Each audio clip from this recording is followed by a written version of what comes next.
Iran के विदेश मंत्री की धमकी के बाद अब इजराइल ने बड़ा हमला किया है। इजराइल ने ईरान पर मिसाइल दागे हैं। इस हमले के बाद से ही खाड़ी के क्षेत्र में तनाव बढ़ गया है। तेहरान हवाई अड्डे पर सभी फ्लाइटों को रद्द कर लोगों को वापस जाने को कहा गया। वहीं ईरान की ओर आने वाले फ्लाइटों को भी रोक दिया गया है। यह अटैक तब किया गया है जब ईरानी विदेश मंत्री ने धमकी भरे लहजे में इजराइल को हमले को लेकर चेतावनी दी थी।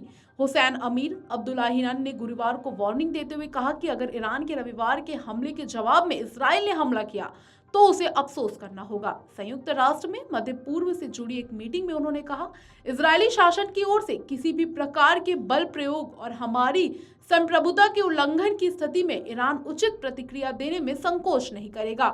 यह हमला इतना ताकतवर होगा कि इजराइल को अपने किए पर पछतावा होगा। हालांकि उनके बयान के ठीक बाद इजराइल ने मिसाइल दाग दिए हैं, जिससे अब सबसे बड़ा सवाल यह उठता है कि क्या ईरान एक बार फिर इजराइल के खिलाफ कार्रवाई करेगा। ईरान ने रविवार को इजराइल पर 300 मिसाइल और ड्रोन से हमला बोला था। इसके बाद माना जा रहा था कि इजराइल भी ईरान पर पलटवार करेगा। CNN के साथ एक इंटरव्यू में ईरानी विदेश मंत्री हुसैन अमीर अब्दुल्लाहियान ने कहा था कि अगर इजरायली शासन एक बार फिर दुस्साहस करता है और ईरान के हितों के खिलाफ कार्यवाही करता है तो अगली प्रतिक्रिया भी बड़े स्तर पर होगी।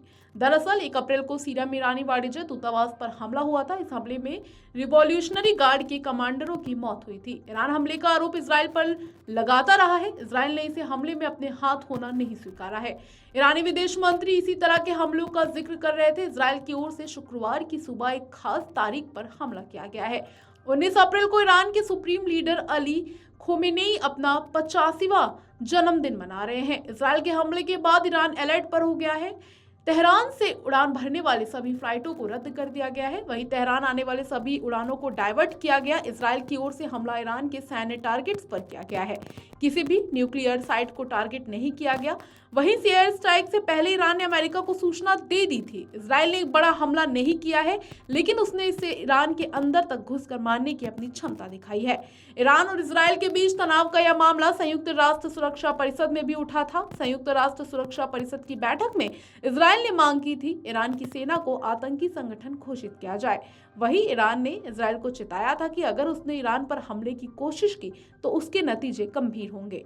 ईरान ने अमेरिका से भी दोनों देशों के बीच न आने की चेतावनी दी थी। संयुक्त राष्ट्र महासचिव ने दोनों देशों से अपील की थी कि वे शांति से मामला निपटाएं, क्योंकि पश्चिम एशिया एक और युद्ध झेलने की स्थिति में नहीं है। कई विशेषज्ञों ने आशंका जताई है कि अब इजराइल हमास युद्ध के बाद इजराइल ईरान तनाव से पूरे अरब क्षेत्र में तनाव बढ़ सकता है।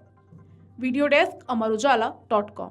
अगर आप ये वीडियो YouTube पर देख रहे हैं तो हमारे चैनल को सब्सक्राइब करें और बेल आइकन को दबाना ना भूलें। अगर आप Facebook पर ये वीडियो देख रहे हैं तो हमारे पेज को लाइक करें।